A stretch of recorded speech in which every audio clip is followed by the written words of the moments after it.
Hey everyone, welcome back to CryptoCache. Thanks again for joining me here. Hope you're having a great day. Quick look again here at PEPE, double checking a few things. This coin has been very elusive. It's running in a lot of different directions. We want to kind of narrow it down a little, kind of see where we might be going here next. So if you are new to the channel, I want to welcome you aboard. Obviously, if you want to become a better trader, got a trading academy, community, and signals group. Link down below, cryptocache.tech. And just make sure you watch my training videos first, read through my signals guide, and then if you're going to consider taking some trades that we take, make sure you use good risk tolerance. Always important. We're also revamping our signals right now too here to make sure that we prioritize validation and validation levels to just make sure it's a better experience for everyone. We'll be closing out those trades a little earlier if they end up becoming invalidated sooner. So kind of nice. Let's take a look here at PEPE. This is one coin that, again, has a lot of liquidation to the upside. So keep in mind, you don't just take a long arbitrarily to this 1.8 level or 1800 depending on the chart you're using.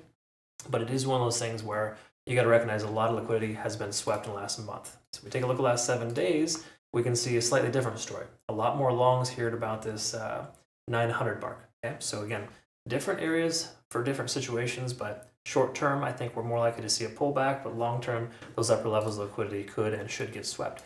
So let's take a quick peek at the daily time frame, work our way down. I've got some smaller time frame fib levels for the last 3 days up here, just to kind of get perspective on the more macro, more micro movements. If we do take a look here at the current situation here for PEPE, it is not great because we're under the 50 and the 20-day SMA. Those are not favorable signs at all.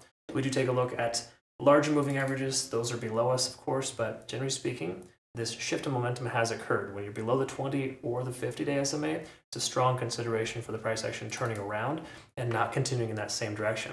We're also under 50 in the RSI. While a lot of coins are exuding this behavior, this coin was very strong recently. It has since tapered off, and we're seeing a lot of bearish divergences here. We are seeing a secondary swing to the upside for stochastic RSI, so if we can close above this descending trend line, we might have a fighting chance. But for right now, way too early to consider a long position, okay? I do not recommend that at all. For the moment here, if we look at the 4-hour time frame, same scenario, 50, 20-day SMA rejecting out the price action, still under that descending trend line for the larger time frame. So it's not good, okay? Generally speaking, those are unfavorable situations to trade into.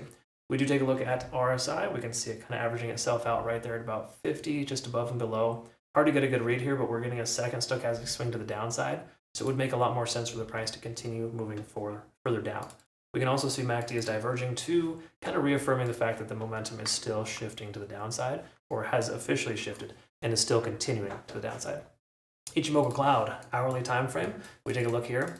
This is a very reliable indicator, although lately been slightly less reliable because of Bitcoin's nonsensical rejections at key level resistances. So I personally trust more so resistances that have been tested over time over this indicator for the moment. Again, not to say it's invalid or not relevant, but with a lagging span being below the price action, conversion line, and the baseline kind of intersecting, it's generally construed as a neutral situation / bearish, but we're above the cloud too. So honestly, at this point, closing above this level at about 1100 would be optimal because that's been notoriously a stronger support level for us on larger time frames.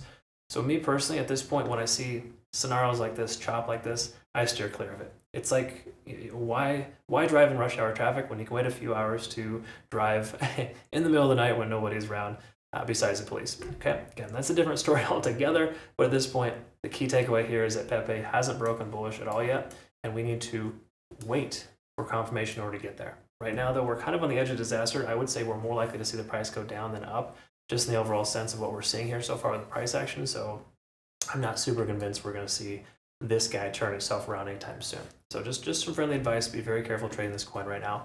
Low leverage, low position sizing if you insist. If you want to use an awesome exchange that has no KYC or VPN required and gives you an awesome bonus, feel free to link down below, use that link down below to register. Use my link, you'll see you'll get some pretty solid deposit rewards.